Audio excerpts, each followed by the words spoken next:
ठंडी चांदनी जंगल के ऊपर एक भूतिया चादर सी बिछाई थी। काले टेढ़े मेढ़े पेड़ भयानक साए बना रहे थे, जैसे किसी बुरे सपने से निकले हुए राक्षस। हवा में सड़ी पत्तियों और मिट्टी की गंध थी, साथ ही एक अजीब सी मिठास जो खून की याद दिलाती थी।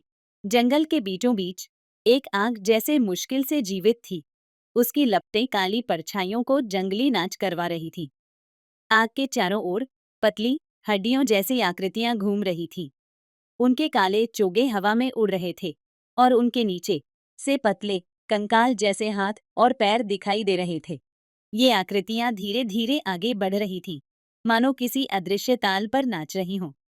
उनके मुंह से एक अजीब सी गूंजती हुई आवाज निकल रही थी, कोई शब्द नहीं, सिर्फ एक भयानक गर्जना जो हवा में कंपन पैदा कर रही थी। यह आवाज पेड़ों से टकराकर वापस आ रही थी, मानो जंगल खुद उनके साथ जप कर रहा हो। आग के ठीक सामने एक लंबी आकृति खड़ी थी। उसका चोगा गहरा लाल था, जैसे खून से रंगा हुआ हो। उसके सिर पर एक होठ था, जिससे उसका चेहरा छिपा हुआ था, लेकिन उसके नीचे से एक लाल आंख चमक रही थी, जैसे कोई जलता हुआ अंगारा।